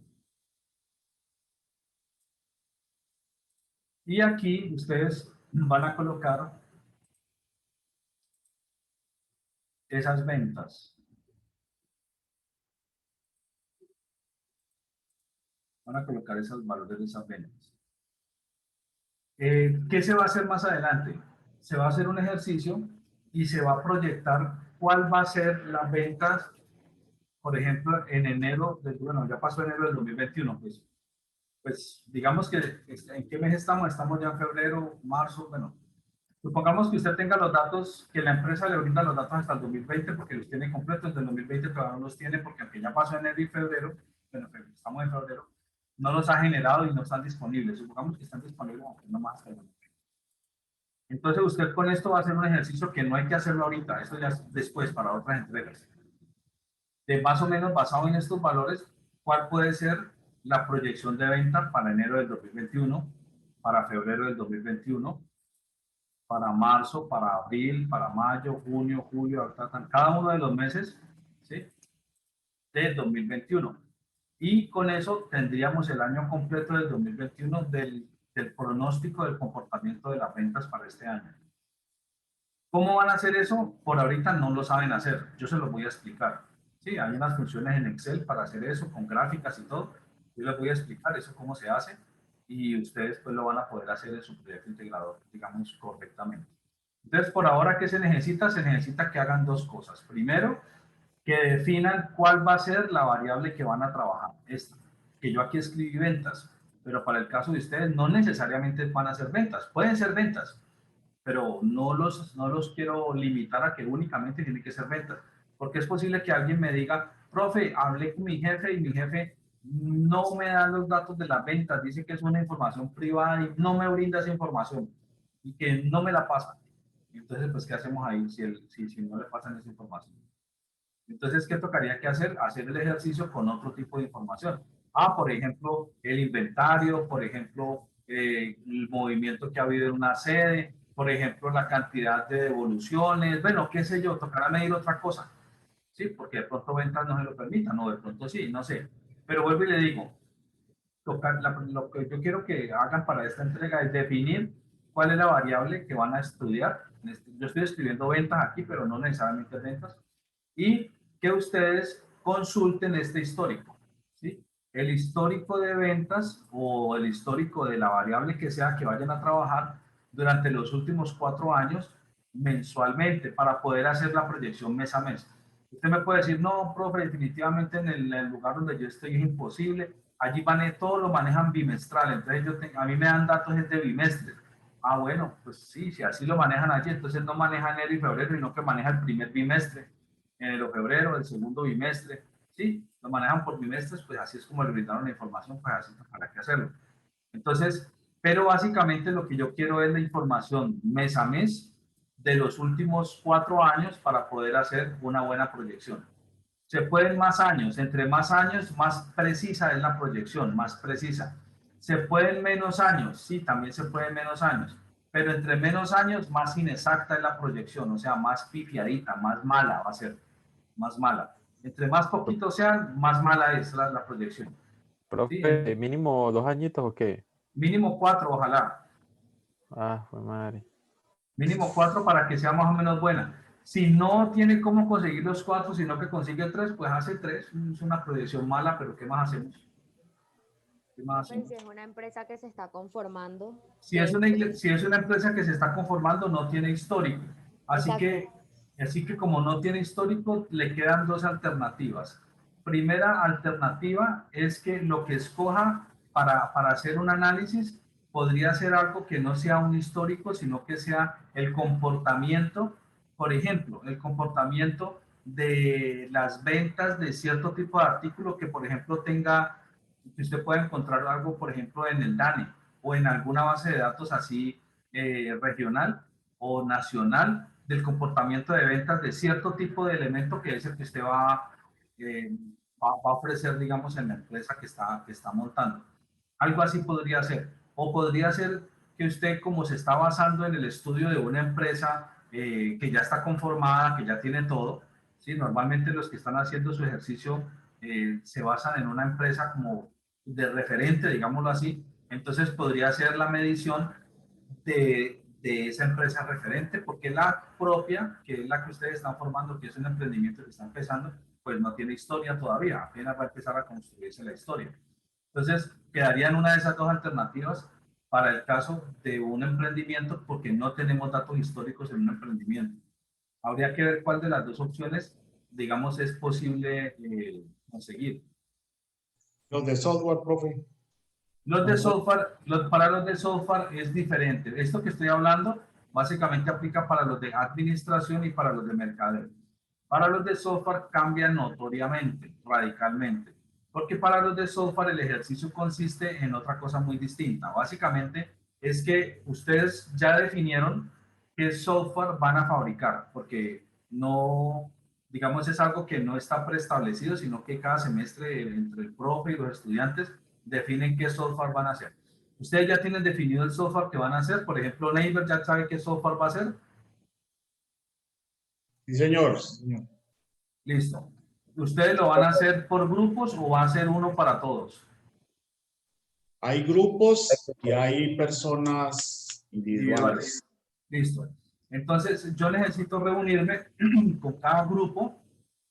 Eso lo podríamos hacer en la siguiente clase, definir, no sé, por ahí una media hora para reunirme con ustedes, un tiempito con cada con cada grupito de los que va a hacer un mismo trabajo, digamos así, de los que va a hacer un mismo proyecto, un mismo programa, un mismo software. Ustedes me explican en qué consiste el software que van a hacer y entonces yo les diría, mire, en ese software yo quiero que ustedes hagan tal cosa que tiene que ver con estadística y va a consistir en esto, en esto y en esto. Van a sacar un reporte que va a sacar tal cosa, media, la moda, no sé qué cosa, de las ventas, bueno, no sé, depende del proyecto que usted vaya a fabricar, usted me cuenta y basado en eso yo le colocaré entonces el requerimiento que quiero que haga, que se adapte obviamente al programa que ustedes han definido hacer. Así sería como lo haríamos, Oneiber. Entonces dentro de 8 días sacaríamos un tiempo, una media hora, yo creo que puede ser media hora suficiente porque ustedes me cuentan rápidamente y yo les digo también rápidamente qué es lo que quiero que hagan. Y eso sería, digamos, lo que se va a hacer en el proyecto. Pero ahorita para la primera entrega, básicamente es informativo. O sea, en esta primera entrega es recolección de información. Entonces, para esta primera entrega, para el caso de los de software,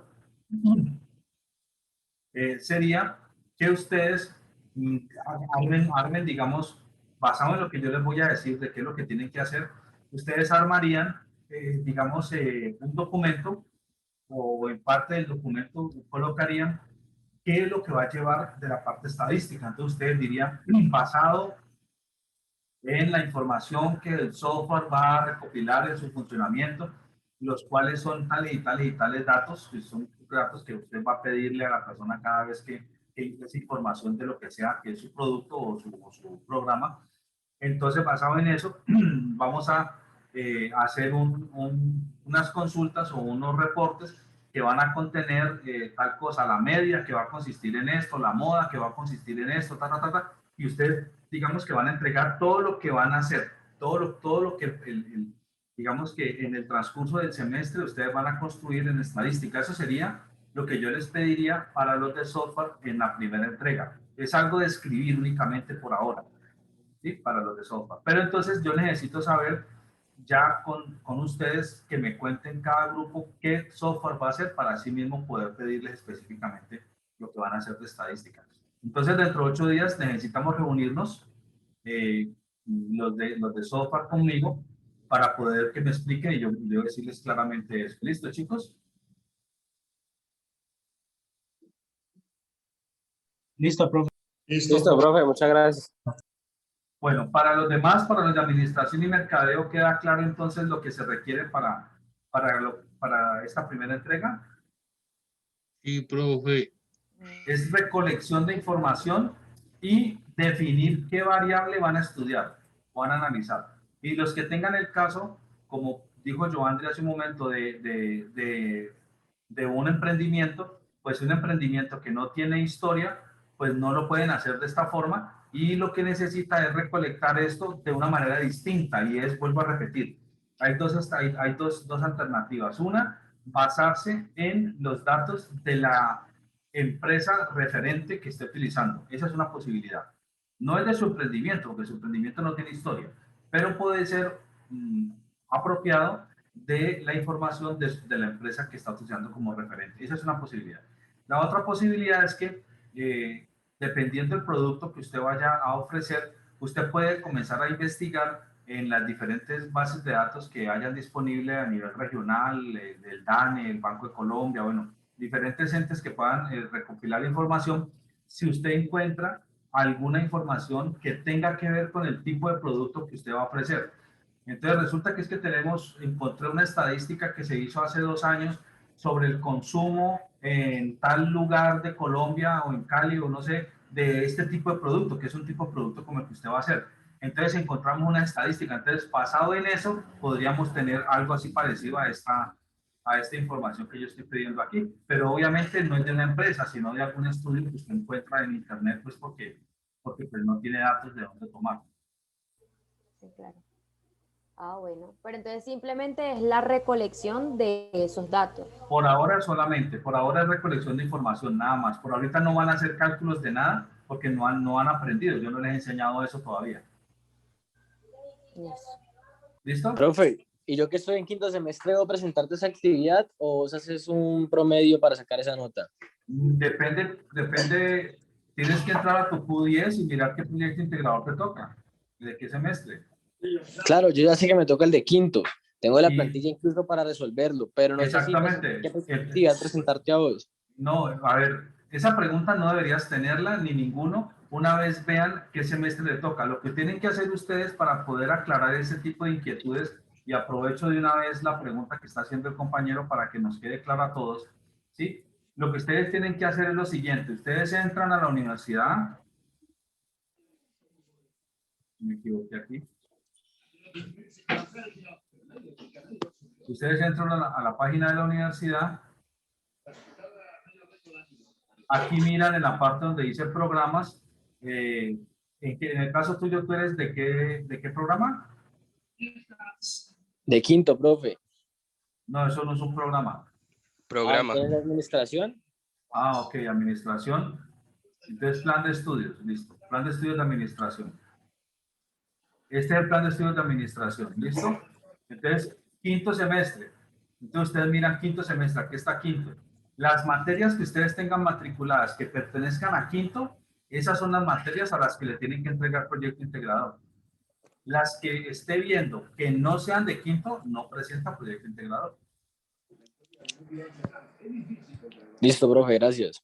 Listo, entonces ustedes observan aquí teoría, gerenciales, análisis financiero, investigación de mercados, investigación 1, administración estratégica, negocios internacionales, business English 5 y gestión de conocimiento. Las que tengan matriculadas de esas van con proyecto. En el caso, pues, como dice el compañero, que es de quinto semestre, le aparece ahí en el Q10 que es de quinto. Ah, que es que yo estoy viendo estadística 1 aquí. Estadística 1 es de tercero. O sea, no es de quinto, y a usted le toca el de quinto, entonces no presenta estadística, ni de estadística ni de ninguna que no sea de quinto, mejor dicho. Ah, que es que el caso suyo le señaló las de tercero, entonces todas las que vea de tercero van con proyecto. Las que tenga matriculadas que no sean de tercero, pues no van con proyecto. Así depende el caso de cada quien el semestre que le toque el proyecto. ¿Sí es claro lo que tienen que hacer para saber si les toca o no les toca de cierta materia, muchachos? Ok. Ok, perfecto. Entonces, bueno, muchachos, eso sería todo. Yo creo que ya hemos terminado. Son las 9:20, tengo que reunirme ya con el vicerrector. Y creo que ya tocamos todo. Tocamos también el tema del proyecto integrador. Así que cualquier inquietud, pues obviamente me preguntan. Con mucho gusto yo les oriento para que lo puedan hacer, digamos, bien trabajado. ¿Listo? Ah, bueno, profe, gracias. No, profe, hasta Profe, luego. chao. Gracias. Gracias, profe. Recuerden que los documentos que hacen de proyecto integrador deben ir con normas APA, ¿no? No olviden eso. Ay, ¿cuáles son esas normas? Eso es muy sencillo. Usted busca en internet normas APA, la última versión, y lo lee y eso lo tiene que cumplir. Eso es un estándar. Profe, pero ¿Para cuándo fue también que con quedó las contigo, normas, profe? con las normas editoriales de CUDES, ¿no? Sí, lo que pasa es que lo que pasa es que las normas editoriales de CUDES es un trocito nomás. Ajá, o sea, sí, pero ¿Para cuándo Pues fue lo que más quedó básico. contigo, profe? Profe, pero mire que la profesora Claudia Duque mandó como una plantilla al correo para nosotros hacer el proyecto integrador allí. Sí, es correcto. Esa plantilla es muy importante porque esa plantilla tiene los puntos que no le deben faltar. Entre ellos está la bibliografía, bueno, el índice, bueno, está todos los puntos para que no le falte. Muchas veces las personas no colocaban bibliografía, no colocaban ciertas cosas. Entonces ahí está como el esqueletico básico para que usted llene todas esas cosas, obviamente con el proyecto de cada quien. Pero eso no tiene nada que ver con normas APA. O sea, usted a eso le puede construir o no normas APA. O sea, no, lo uno no incluye lo otro, son dos cosas distintas. A ese documento tiene que meterle la norma APA en la construcción de todo lo que usted haga. ¿Listo, chicos? Listo, profe. Listo, profe. Me le vaya bien. Sí, qué pena. El proyecto hay que subírtelo a ti, ¿cuándo? ¿La fecha? Qué pena, ¿me puede recordar? No lo recuerdo, pero para eso tenemos aquí la plataforma. Entremos de nada a la plataforma y lo miramos. Ah, vamos a mirar por ahí. Ah, ok, como todos Q10. tenían una fecha diferente. Q2.edu.co. pero la fecha distinta era para la sustentación, ¿no? Creo Y que a todos aquí se les sube dentro de la misma semana. vamos a mirar documentos, cronograma.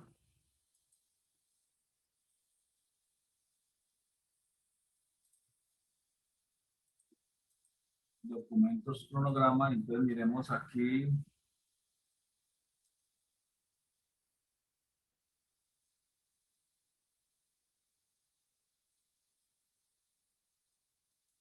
Aquí está.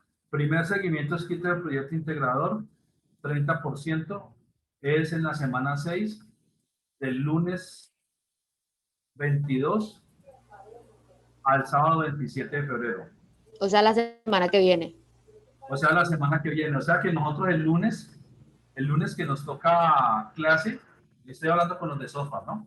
El lunes que nos toca clase con los de software, yo les voy a decir exactamente qué quiero, dependiendo del programa que cada uno va a hacer o que cada grupo va a hacer, pero tienen toda una semana para escribirlo. O sea, es algo que van a escribir, ¿sí? Es algo que van a escribir. O sea, en el caso de los de software es algo que van a redactar entre ustedes. Se reúnen el grupito y lo que van a hacer es redactar. O sea, eso se lo sacan en media hora. Póngale mucho, una hora, pues. Se reúnen y sacan eso. Y tienen toda la semana para hacerlo, porque tienen la semana completa para subir el proyecto integrador. ¿Listo? Con los de software. Y con los otros, que son los de administración y mercadeo, pues ya desde ahorita lo que van a hacer es como pedir la información. Igual tienen hasta la otra semana completa para subirlo. ¿Listo, chicos? Listo, profe. Listo, Listo, profe, muy profe, amable. gracias. Feliz Bueno, hasta noche. luego. Feliz noche. Gracias, profe, hasta luego. Dios los bendiga, que tengan un Hasta buen resto de luego, noche. muchas gracias por todo. Ya bien, profe.